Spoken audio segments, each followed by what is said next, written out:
అందరికీ నమస్కారం. మనం ఇప్పుడు మాట్లాడుకోబోయేది ఆగస్ట్ నెల ఫలితాలు. ఆగస్ట్ 2025 ద్వాదశ రాశుల వారికి ఎలా ఉందో చూద్దాము.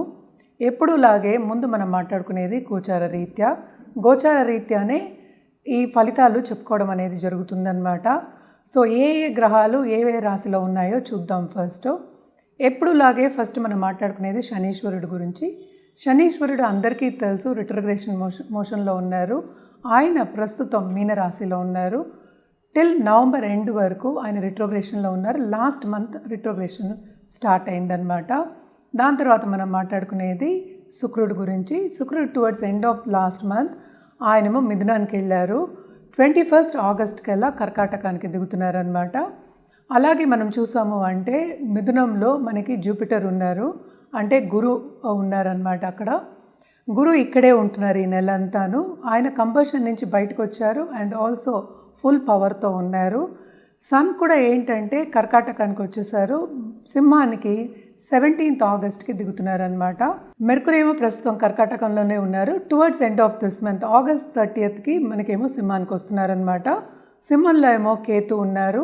అలాగే సో మార్స్ ఏమో మనకి ప్రస్తుతం కన్యలో ఉన్నారు. 28 జూలైకి దిగారనమాట. ఈ నెల అంతా ఇందులోనే ఉంటున్నారు. రాహు ఏమో కుంభంలో ఉన్నారు. ఇప్పుడు అన్నీ మనం చూసాం కదా. ఈ గోచార రీత్యానే మనం చెప్పుకోవాల్సి వస్తుంది. అంటే ఏంటంటే ద్వాదశ రాశి వాళ్ళకి ఫలితాలు ఎలా ఉన్నాయో చెప్పుకోవాల్సి వస్తుంది. ఇవన్నీ చూస్తే ఏంటంటే ఈ 9 గ్రహాలు మనం మాట్లాడుకునేది 8 గ్రహాలు. మూనేమో యాక్చువల్గా 2 రోజులకు ఒకసారి మారుతూ ఉంటారు, అంటే ఒక నక్షత్రంలో మారుతూ ఉంటారనమాట. సో ఒక రాశి మనం చెప్పినప్పటికీ 3 రోజులు 4 రోజులు కూడా అవ్వచ్చు. సో మనం ఎక్కువ మూన్ గురించి మనం ఎక్కువ మాట్లాడట్లేదు, అంటే చంద్రుడి గురించి. కానీ ఇవన్నీ చూసినప్పటికీ ఏంటంటే అన్ని రాశుల వారికి మిశ్రమ ఫలితాలే ఎక్కువ ఘోషిస్తున్నాయని చెప్పవలసి వస్తుందన్నమాట. ఎందుకంటే అంత మంచి పరిస్థితి లేదంటే శని రిట్రోగ్రేషన్ ఒకటి, అలాగే ఏంటంటే మెర్కురీ ఏమో కంబషన్ కూడా అవుతోంది. ఆయన ఆగస్ట్ 9 కంబషన్ నుంచి బయటకు వస్తున్నారనమాట. సో ఆగస్ట్ 11 రిట్రోగ్రేషన్ నుంచి బయటకు వస్తున్నారు. సో ఇవన్నీ చూసినప్పటికీ కొంతవరకు ఏంటంటే అన్ని రాశుల వారికి మిశ్రమ ఫలితాలు ఘోషిస్తున్నాయి. అంటే కొన్ని ఇబ్బందులు తప్పవు, అలాగే కొన్ని రాశుల వారికి చాలా బాగుంటుందని చెప్పడం జరుగుతోంది. రెమెడియల్ మెషర్స్ కింద మనం ఎప్పటికైనా శక్తి పూజలు చేసే వాళ్ళకి నేను చెప్తూ ఉంటాను. అన్ని నెలల్లోనూ శక్తి పూజలు చేసే వాళ్ళకి మనం ఎక్కువ చెప్పవలసింది ఏమీ లేదు, కంటిన్యూ చేయొచ్చు. కానీ జనరల్గా ఫలితాలు చేయాలి అంటే కనుక తప్పక నవగ్రహ స్తోత్రాలు కానీ నవగ్రహ హోమాలు కానీ చేయడం అనేది మంచిది. అలాగే రాహుకేతు పూజలు చేయడం ఇంకా మంచిదన్నమాట. ఎందుకని అంటే రాహుకేతు ఎప్పటికైనా ఇబ్బంది పెడుతూ ఉంటారు. సో తప్పక చేయడం మంచిది. అంటే ఏంటి, పూర్వీకులకు చేసినట్టు కూడా ఉంటుంది కనుక తప్పక రాహుకేతు పూజలు, శాంతి పూజలు చేయడం అనేది చాలా మంచిది. అలాగే చాలామంది పిల్లల గురించి ఇబ్బంది పడుతూ ఉంటారు, వాళ్ళందరికీ కూడా చాలా బాగుంటుంది. అండ్ ఆల్సో మార్స్ ఏంటంటే ప్రస్తుతం మనకి కన్యలో ఉన్నారు. ఆయనకు కూడా ఏంటంటే ఇంటర్పర్సనల్ రిలేషన్షిప్స్ గురించి మనం ఎక్కువ మాట్లాడుకుంటూ ఉంటాం. అంటే దాంపత్య జీవితం అనుకోండి, అది కూడా ఏంటంటే మీకు అనుకూలంగా ఉండాలి ఈ నెల అంతా. అంటే తప్పక కుజుడు కూడా చేయడం అనేది చాలా మంచిది. ఇవన్నీ ఏంటంటే మనం జనరల్గా మాట్లాడుకుంటున్నాము.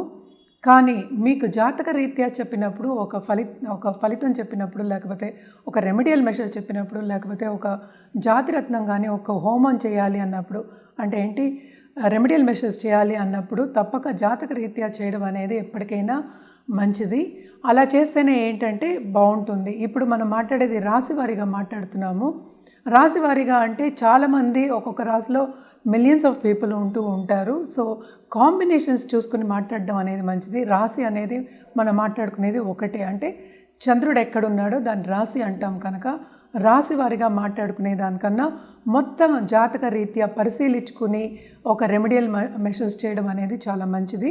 అంటే ఏంటి, ఏం చేయాలి అనేది, మీకు ఏం కావాలి అనేది చూసి కూడా జాతక రీత్యా చెప్పడం అనేది జరుగుతుందన్నమాట. అంటే ఏంటి, ఫలితాలు మీకు బాగుండాలి అంటే ఎప్పటికైనా జాతకం పరిశీలించి చేయించుకోవడం అనేది మంచిదన్నమాట. ఇప్పుడు మనం మాట్లాడుకోబోయేది కుంభరాశి వాళ్ళ గురించి. కుంభరాశి వాళ్ళు అంటే ఈ రాశిలోనే మనకి రాహు ఉన్నారు. ఈ రాశికి అధిపతి అందరికీ తెలుసు, శని అయ్యారు. శని వక్రిచ్చున్నారు. సో కొంతవరకు అన్నిట్లోనూ అడ్డంగాలు వచ్చే ఛాన్సెస్ మనకి ఎక్కువ కనిపిస్తున్నాయి. అంటే ఏంటి, ఆల్మోస్ట్ ఏలినాటి శని మనకి తెలుసు, ఏలినాటి శని ఉందని, అది లాస్ట్ ఘట్టంలో ఉంది. కానీ ఏంటంటే వక్రిచ్చున్నారు కనుక ఆల్మోస్ట్ కొంతవరకు ఇబ్బంది పెట్టే ఛాన్సెస్ మనకి ఎక్కువ కనిపిస్తున్నాయి అన్నమాట. అదొకటి కాకుండా second half of this month 7th lord 7th వచ్చిన తర్వాత పార్ట్నర్షిప్ బిజినెస్ చాలా బాగుంటుంది. సో ఎస్పెషలీ ఈ రాశి వాళ్ళు ఏంటంటే అందరికీ మంచి చేయాలి అంటే హ్యుమానిటీకి ఏదో ఒక మంచి చేయాలి అనుకుంటూ ఉంటారు. సో తప్పక ఏంటంటే second half of this month వీళ్ళు అనుకునేది సాధిస్తారు. వీళ్ళ గోల్ని ఒకటి అనుకుని ముందుకెళ్ళే ఒక తరుణం ఒక మంత్ కింద మనం తీసుకోవచ్చు. 7th హౌస్లో మనకి తెలుసు కేతు ఉన్నారు. సో పార్ట్నర్షిప్ బిజినెస్లో సడన్గా డబ్బు వచ్చే ఛాన్సెస్ ఉన్నాయి. అండ్ ఒక పార్ట్నర్ని ఎస్పెషలీ ఫారిన్ పార్ట్నర్ని చేర్చుకునే ఛాన్సెస్ ఈ నెలలో మనకి కనిపిస్తున్నాయి. అలాగే సన్ వచ్చేప్పటికీ అంటే 7th లార్డ్ 7th వచ్చేప్పటికీ వీళ్ళకి ఇంకా బాగుంటుంది, రాబడి ఎక్కువ అవుతుంది, కొత్త బిజినెస్లో స్టార్ట్ చేసే ఛాన్సెస్ కనిపిస్తున్నాయి. అలాగే మనం చూసామంటే ఇప్పుడు చాలామంది స్టార్టప్స్ కూడా చేస్తున్నారు. ఈ మంత్ అంతా కొంతవరకు ఏంటంటే ఐడియేషన్ కాకుండా ప్రాసెసెస్ పెట్టడం అనేది ఈ రాశి వాళ్ళకి మనకి కనిపిస్తోంది. వీళ్ళకి ప్లస్ పాయింట్ ఏంటంటే ఈ రాశికి అధిపతి 2nd హౌస్లో ఉన్నారు కనుక తప్పక సడన్గా డబ్బు వచ్చే సూచనలు మనకు కనిపిస్తున్నాయి. డబ్బు ఎలా వస్తుంది, మనం చేసే పని ద్వారానే వస్తుంది కనుక తప్పక ప్రమోషన్స్ వచ్చే ఛాన్సెస్, అలాగే ఏంటంటే మంచి సూచనలు, గుడ్ ఆపర్చునిటీస్ వచ్చే ఛాన్సెస్ మనకి కనిపిస్తున్నాయి. అండ్ ఆల్సో ఏంటంటే మనకి తెలుసు జూపిటర్ చూపు కూడా మనకి ఈ రాశి మీద ఉంది కనుక కొంతవరకు ఏంటంటే సత్ఫలితాలు మనకి కనిపిస్తున్నాయి అన్నమాట. అండ్ ఆల్సో దూబ్రా ఖర్చు అనేది వీళ్ళకి తక్కువ ఉంటుంది. శ్రమ అనేది అధికమైనప్పటికీ శ్రమకి తగిన ఫలితం అనేది వీళ్ళు చూసే ఛాన్సెస్ ఎక్కువ కనిపిస్తున్నాయి. దూరపు దేశంలో ఉన్నవాళ్ళు ఎస్పెషల్లీ అక్కడ సెటిల్ అయ్యి ఉద్యోగం లేదు అనుకున్న వాళ్ళందరికీ మంచి సూచనలు కనిపిస్తున్నాయి. ఇంటర్వ్యూస్ వచ్చే ఛాన్సెస్ ఉన్నాయి, అలాగే విస్తరించే ఛాన్సెస్ ఎక్కువ కనిపిస్తున్నాయి అన్నమాట. Especially business people. And also ఏంటంటే ఈ మార్బుల్, గ్రానైట్ ఇలాంటి బిజినెస్లో ఉన్న వాళ్ళందరికీ ఈ నెల కొంతవరకు చాలా బాగుంటుందని చెప్పాలి. And especially land and revenue కూడా మనం చెప్పుకోవాలి. సో వీళ్ళందరికీ చాలా బాగుంటుంది, రాబడి వచ్చే ఛాన్సెస్ మనకి ఎక్కువ కనిపిస్తున్నాయి. నేను అన్నట్టు 1-2 సార్లు శ్రమ పడితే కనుక తప్పక వీళ్ళకి మంచి సూచనలు, మంచి ఆపర్చునిటీస్ వచ్చే ఛాన్సెస్ ఉన్నాయి, రాబడి వచ్చే ఛాన్సెస్ ఎక్కువ కనిపిస్తున్నాయి.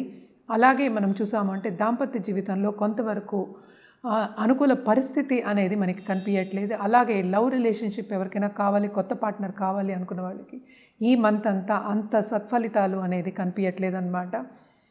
అంటే మనకి కావాల్సిన వాళ్ళు దొరకడానికి కొంచెం స్లిమ్ ఛాన్సెస్ ఉన్నాయి అనేది మనకి కనిపిస్తోంది ఆగస్ట్ అంతాను. అలాగే కుటుంబ రీత్యా కొంతవరకు ఇబ్బందులు పడే ఛాన్సెస్ మనకి కనిపిస్తున్నాయి.